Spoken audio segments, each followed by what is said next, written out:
छोटे से शहर गोरखपुर की तंग गलियों में हर सुबह सूरज की पहली किरणों के साथ एक ठेले की आवाज गूंजती थी।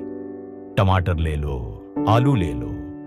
ये ठेला चलाते थे रामलाल और उनके साथ होता था उनका 16 साल का बेटा आरव। आरव का जीवन साधारण था। सुबह पापा के साथ सब्जियां बेचना, दिन में सरकारी स्कूल जाना और रात को छत पर बैठकर सपने देखना। उसका सबसे बड़ा सपना था आईआईटी में जाना। लेकिन एक सब्जी वाले का बेटा जिसे ठीक से ट्यूशन भी नसीब नहीं, क्या वाकई आईआईटी तक पहुंच सकता है? एक दिन स्कूल में एक प्रोफेसर ने बताया कि आईआईटी की कोचिंग क्लासेस शहर के कोने में खुली है, जहां फ्री में तैयारी करवाई जाती है अगर बच्चा एंट्रेंस क्लियर कर ले। आरव की आंखों में चमक आ गई। वो जानता था यही मौका है जिससे उसकी दुनिया बदल सकती है। वो घर आया और बोला, पापा मुझे कोचिंग का टेस्ट देना है। पापा ने थका चेहरा ऊपर उठाया, बेटा हमारे पास इतना टाइम और पैसा नहीं। तू सुबह सब्जी बेचने नहीं जाएगा तो दुकान कौन संभालेगा? आरव चुप हो गया, लेकिन सपने नहीं मरे। कई दिनों तक उसने कोई बात नहीं की। वो खुद से लड़ रहा था। क्या वाकई उसके जैसे किसी के लिए बड़ा सपना देखना सही है? उसे लगता था सपने अमीरों के होते हैं, गरीबों को तो बस गुजारा करना होता है। एक रात जब बिजली नहीं थी और पूरा मोहल्ला अंधेरे में था, आरव छत पर लेटा आसमान देख रहा था। उसने मन ही मन कहा, अगर चांद सबके लिए है तो सपने भी सबके हो सकते हैं। अगले दिन स्कूल में नई मैथ्स टीचर आई, अनुष्का मैम।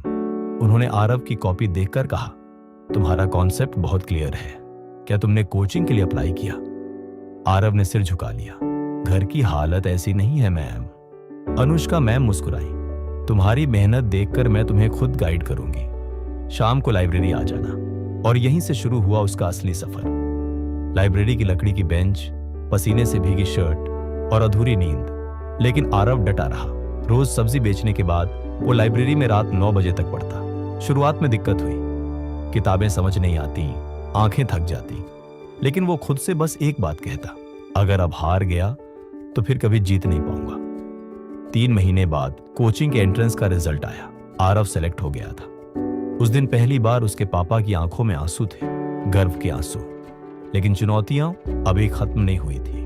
कोचिंग में सब अमीर बच्चों के ब्रांडेड बैग थे और आरव के पास था सिर्फ एक पुराना झोला। जब मोबाइल में लेक्चर डाउनलोड करने की बात होती तो वो पापा का बटन वाला फोन दिखा देता और सब उस पे हंसते। कई बार खुद को दूसरों से छोटा समझने लगा। लेकिन अनुष्का मैम हमेशा कहती, तुम्हारी कहानी बाकी सबसे अलग है, इसलिए तुम जीतोगे। रात को नींद में भी सवाल हल करता था और सुबह फिर सब्जी की दुकान पर लग जाता। कुछ दिनों बाद आईआईटी जेईई का दिन आया। आरव ने कांपते हाथों से पेन उठाया। उसने खुद से कहा, मैं किसी से कम नहीं। हर सवाल को पूरी एकाग्रता से पढ़ा। जहां फंसता वहां अनुष्का मैम की आवाज गूंजती, डर से नहीं, दिमाग से लड़ो। यही सोचकर वो आगे बढ़ता गया। परीक्षा देकर बाहर आया तो चेहरे पर संतोष था। रिजल्ट वाले दिन पूरे मोहल्ले की सांसें थमी थी। और फिर मोबाइल पर मैसेज आया, ऑल इंडिया रैंक 432। पापा की आंखों में आंसू थे। उन्होंने आरव को गले लगाकर कहा, बेटा तूने हमारा नाम रोशन कर दिया। आरव को आईआईटी बॉम्बे में एडमिशन मिला। पहली बार हवाई जहाज में बैठा और जब क्लास में प्रोफेसर ने पूछा कौन कौन टॉप 500 से है तो उसने गर्व से हाथ उठाया। वहां वो उन बच्चों के साथ बैठा जिनके पास दुनिया की हर सुविधा थी, लेकिन उसके पास था जज्बा, संघर्ष और सपने। 4 साल बाद आरव ने एक नामी टेक कंपनी में नौकरी पा ली। लेकिन उसने फैसला किया वो गोरखपुर लौटेगा।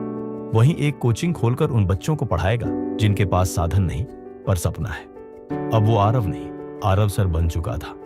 उसके पास महंगी गाड़ी थी, लेकिन वो अब भी सब्जी वालों के बच्चों को गले लगाता, क्योंकि वो जानता था कि सपनों की कोई जात, हैसियत या रेट नहीं होती।